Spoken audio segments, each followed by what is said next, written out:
Hello everybody. I know most of the people here, or there's very few I don't know, but I'm from Liverpool, which is, anybody know where Liverpool is? Do you know where Liverpool is? Yeah. Just in case, Lusha. Because some people think it's in France. Some people think it's a country.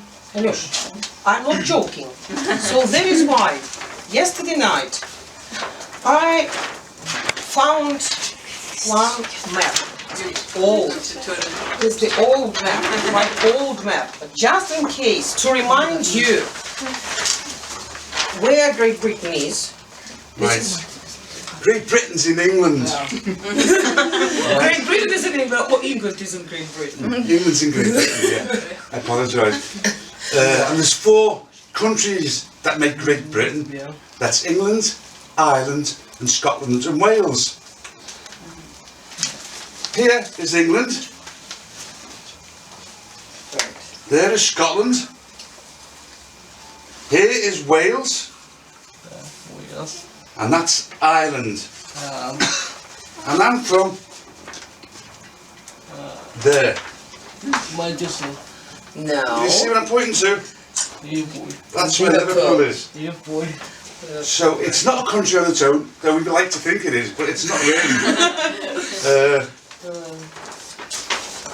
Right, I'll tell you a little bit about Liverpool now. Some of these photos you can see here. This is Liverpool in the 12th century, when it was just a castle. Then it progressed.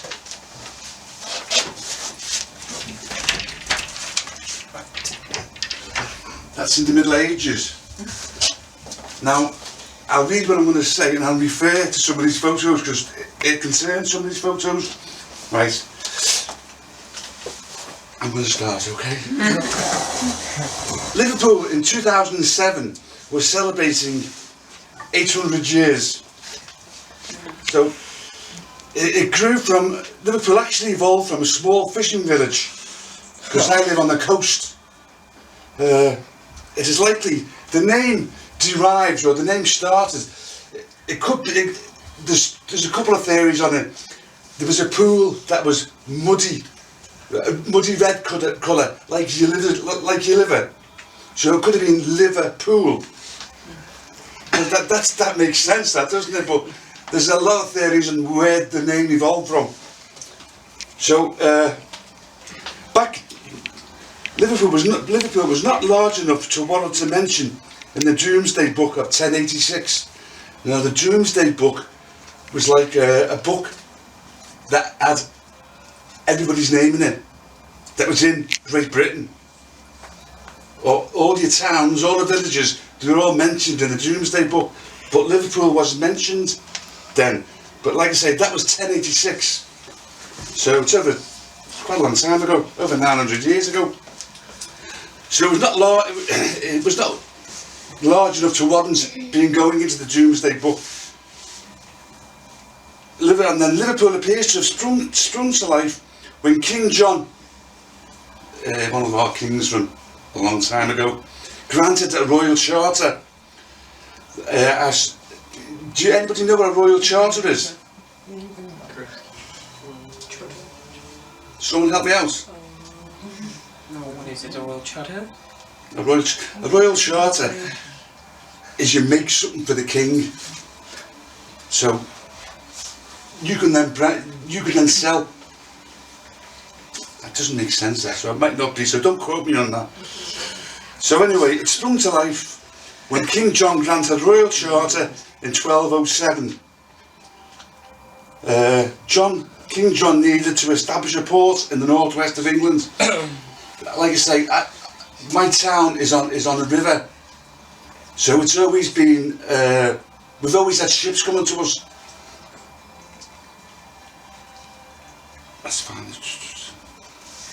Yeah, so anyway, King John had soldiers in Liverpool because there was a war in Ireland, and the nearest port to Ireland is Liverpool. So that's why it was mentioned, that's why he gave him the Royal Charter. A further charter was granted to the folk of Liverpool in 1229 allowing the merchants to form themselves into a guild, which is, a guild is sort of like a union. You know, by the 14th century, it's estimated the population of medieval Liverpool, which is this one here, medieval Liverpool, was over 1,000 people. There would have been farmers, fishermen, tradesmen such as bakers, butchers and carpenters and blacksmiths, all supporting this tidy environment and this growing settlement, which was Liverpool. Over the next few centuries, Liverpool started to develop its reputation as a trading port, importing mainly animal skins from Ireland, and we exported iron and wool. Liverpool was given a financial boost when a substantial number of English troops were garrisoned there. So there was troops, they used to use Liverpool as a starting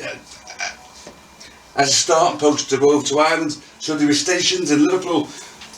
So the population got bigger.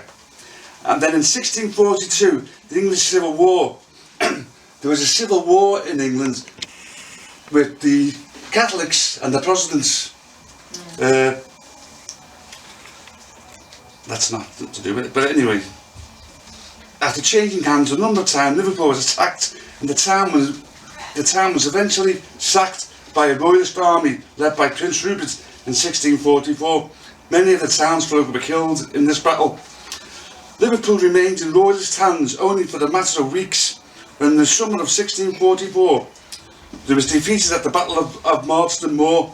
Following the battle, the Parliamentarians, that was a branch, it was the Parliamentarians in the Civil War against the Roundheads, which was Cromwell. Liverpool began to expand rapidly in the 17th century, which the growth of the English colonies in North America and West Indies, and Liverpool was geographically well placed to trade with them. But we've got a bit of a sad thing that happened in Liverpool, because as you can see here, that was our main way of making money in the 17th and 18th century, was we went over to Africa, the West Indies, we brought slaves,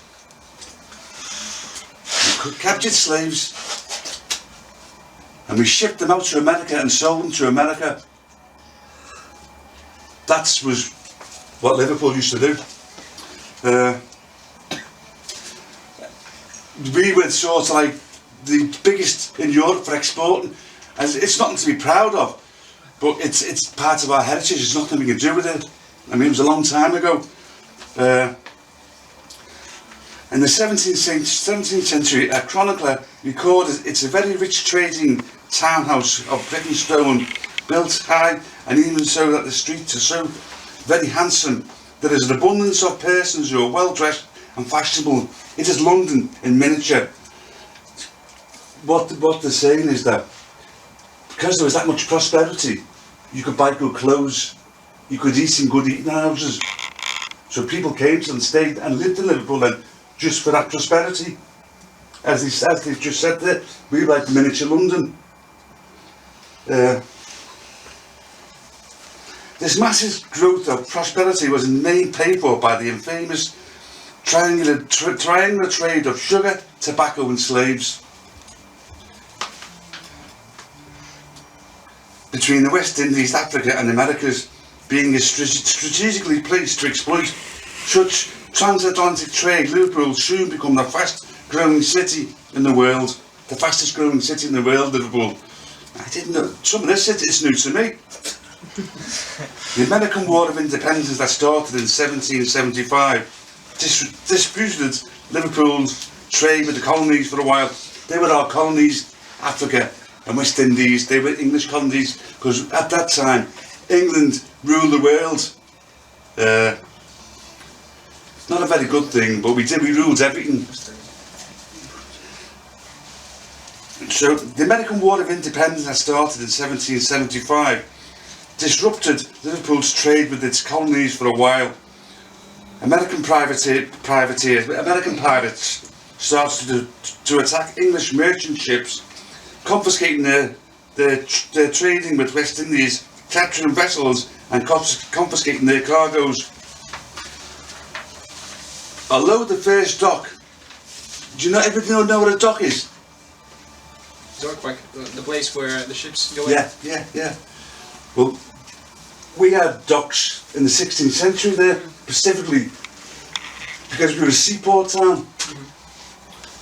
By 1851, the population had reached more than 300,000. That was in Liverpool. Many of these included Irish immigrants. In Liverpool, we've got quite a lot of minority groups. We've got a large Irish group in England, in Liverpool. We've got a large African community from the slaves. And that's called Toxteth. That's at the south of Liverpool. A lot of black people mainly live there. That's been a bit racist, but it's a lot of black people living there, right? We've also got a Chinese community because a lot of Chinese sailors who used to sail into Liverpool would stay in Liverpool and marry. So we've got a big Chinese community in Liverpool. So that's 3 different communities. The Irish, because it's the nearest point to England, is Liverpool on a ferry or a boat. So following the Civil War, which ranged from 1861 to 1865, Liverpool's dependency on the slave trade declined. Manufacturing industry, on the other hand, was booming, particularly in such areas as shipbuilding, rope making and metalworking, sugar refinery and machine making. Now we had big warehouses, sugar warehouses. Anybody heard of Tate & Lyle? Oh, do they have Tate & Lyle in Russia? What is it? It's a company that trades in sugar. Well, they were based in Liverpool.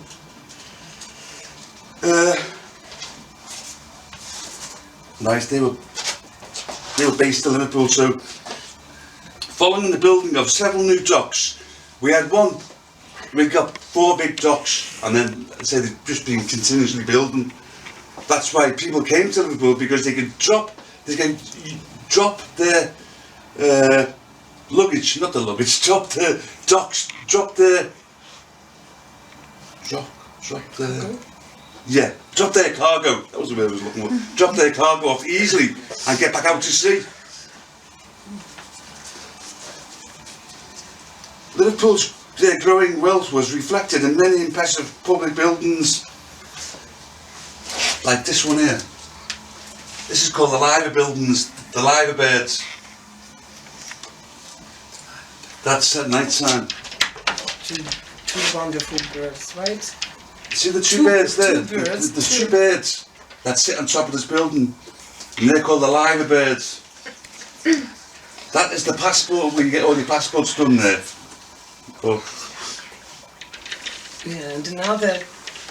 I think Subbies might know this group. They're not together now. Correct. Correct. These are glass statues. They're standing in the middle of the path as if they're walking.